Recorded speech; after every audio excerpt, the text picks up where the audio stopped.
దిగంబర దిగంబర శ్రీపాదవల్లభ దిగంబర. శ్రీ గురులీలామృతము 38వ అధ్యాయము. ధర్మము అధర్మము వాని వివరణము. నామధారకుడు సిద్ధునితో మహాత్మా శ్రీ గురుదేవులింకను బ్రాహ్మణునకేమి బోధించిరో సెలవీయరేయని ప్రార్థించెను. అందులక సిద్ధుడు నామధారకునకిట్లనియే. బ్రాహ్మణుని ఇంటి అందు అరణియు సాల గ్రామము, ఆవునేయి గంధపు చెక్క జింక చర్మము నువ్వులు తప్పనిసరిగా నుండవలయును. సర్వకాలములయందు గోవును కంటికి రెప్పవలెగా పాడుచుండవలయును. గోమయముతో ప్రతినిత్యము నిల్లలికించుకొని దేవతార్చనము సలుపవలయును. కంచు చెంబు మాత్రము దేవ పూజాదికములకు పనికిరాదు. రాగి వెండి బంగారు పాత్రలు శ్రేష్టములు. తన శక్తి కొలది వాని యందొకదానిని ఉపయోగించుకొనవచ్చును. మట్టి పాత్ర అయినను విహితమే. నవోఢలు దేవుని ఇల్లలు కరాదు. శూద్రులు దేవునింట ప్రవేశింపరాదు. కుడి చేతితో నైరుతి దిశ నుండి అలుకవలయునే గాని ఎడమ చేతిని ఉపయోగించరాదు. రాత్రి వేళల నలుకరాదు. అలికిన పిదప మృగ్గులు తీర్చవలయును. దర్భాధికములను ఉపయోగించి 3 వేళలా దేవుని పూజింపవలయును. అట్లు వలను పడదేని మధ్యాహ్న సమయమున భోజనమునకు ముందు పంచోపచారముల గంధము, పుష్పము, ధూపము, దీపము, నైవేద్యము నొనరించి సాయం సమయమున నీరాజనమిడవలెను.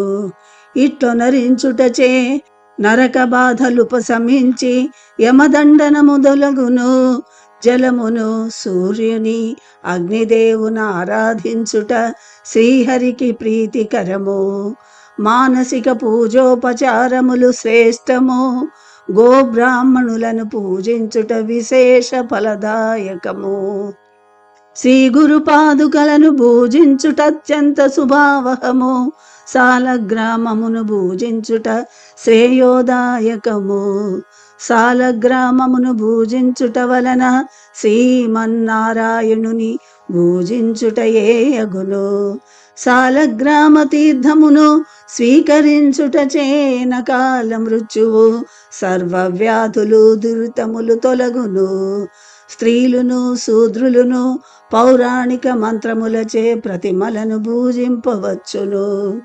దేవతార్చనకు ముందు పూర్వ నిర్మాల్యమును తీసి నైరుతి దిశయందు పడవేయవలయును.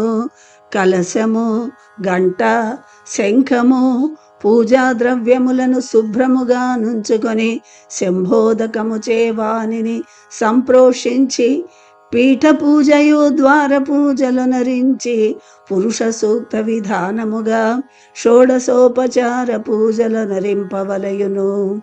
పంచామృతాభిషేక మంత్రములు పఠించునెడ పంచామృతములచేనభిషేకించుట శ్రేష్టము.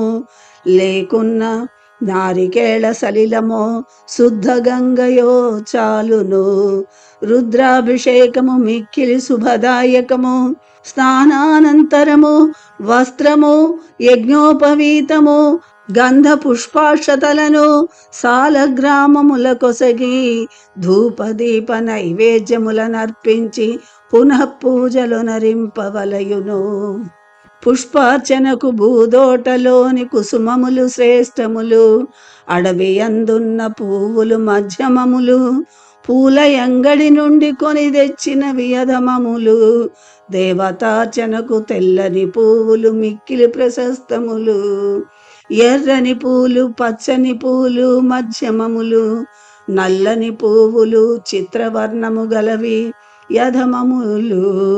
ఇక వాడిన పువ్వులు నలిగినవి, నేలపై రాలినవి పూజార్హములుగా నేరవు.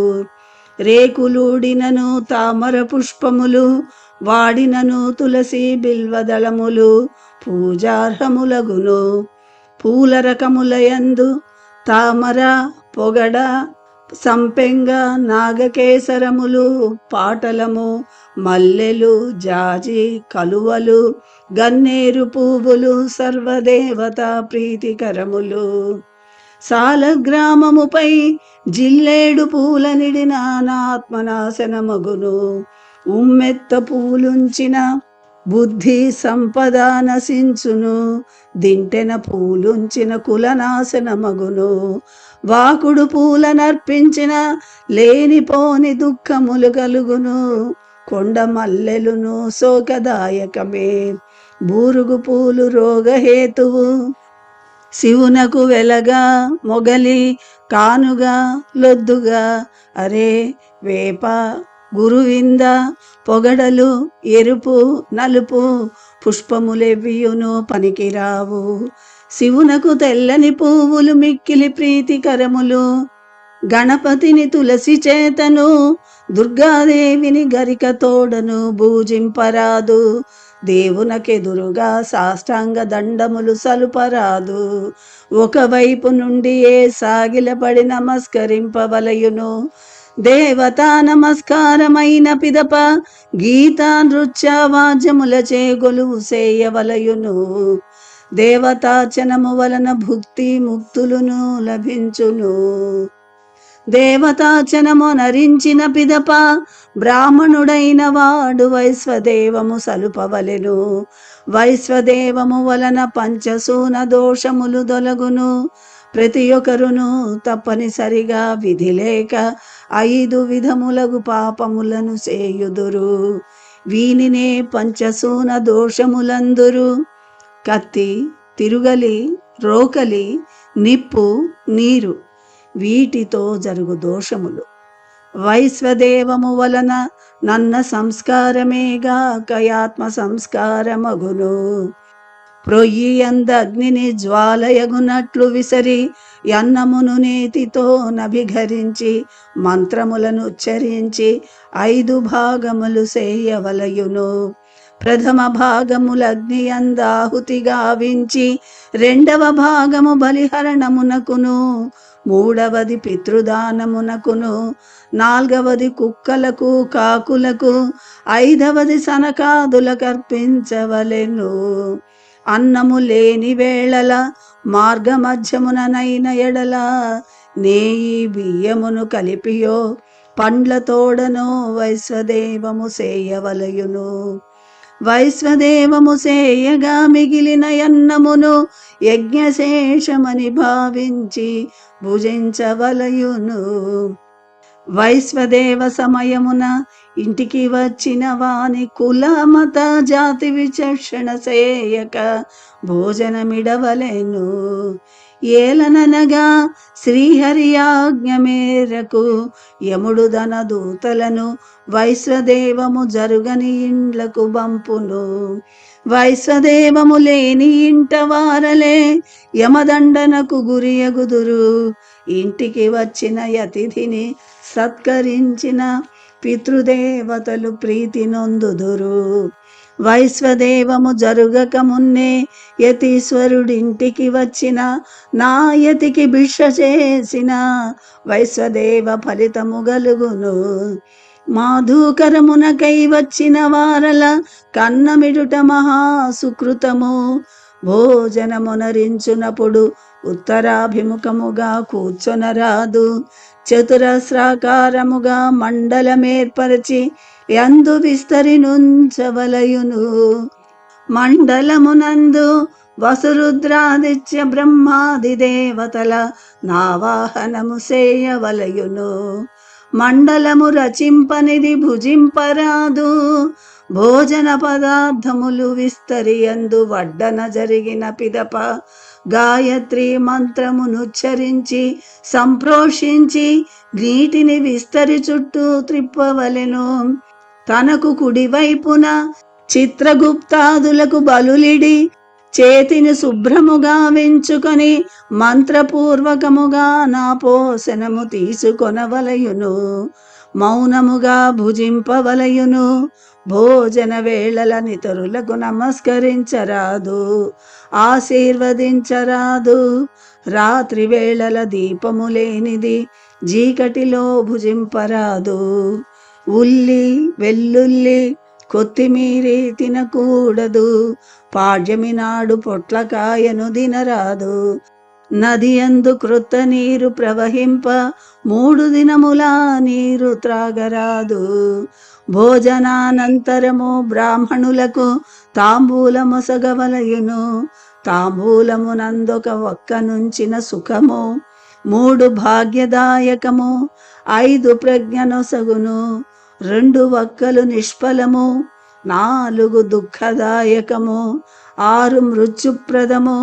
తమలపాకును విడిచి కేవలము ఒక్క నములుట దుఃఖహేతువు, దారిద్ర్యదాయకము.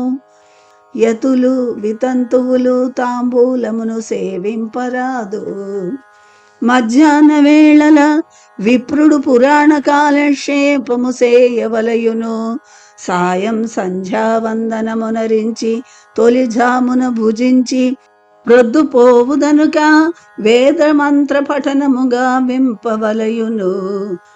రావి వేము జువ్వి నేరేడు కర్రలతో చేయబడిన మంచము పైనను కృక్కి మంచముల పైనను బరుండరాదు. స్వగృహమున తూర్పు దిశయందును అత్తవారింట దక్షిణ దిశగను పరస్థలముల యందు పడమర దిశగను తలయుంచి పరుండవలయును. ఉత్తరము దశ తలయుంచి ఎచటనైనను పరుండరాదు. పరుండునప్పుడు రాత్రి సూక్తమును పఠించి యగస్యుని మాధవుని ముచికుందుని ఆస్తిక మహర్షిని కపిల మహామునిని స్మరించి జందెమును దండగా నిడుకొని నిదురింపవలయును. నీల వస్త్రమును ధరించిన స్త్రీతో సంగమమునరింపగూడదు. ఋతు సమయములందే భార్యను గూడవలయును. దివా సంగమము పనికిరాదు. మూల మఘ రేవతి నక్షత్రములయందును పర్వదినములయందును భార్యా సంగమము కూడదు.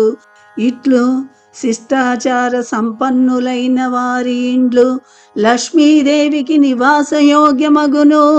పుత్ర పౌత్రాభివృద్ధిగా నట్టివారలు 100 ఆయురారోగ్యవంతులై సుఖజీవనమునరింతురు అని ఇట్లు నరసింహ సరస్వతి స్వామి వారు బ్రాహ్మణులకు వేద చోదిత విధులు నిత్య నైమిత్తిక కర్మానుష్ఠాన విధానము సెలవిచ్చెనని సిద్ధుడు నామధారకునకు తెలిపెను.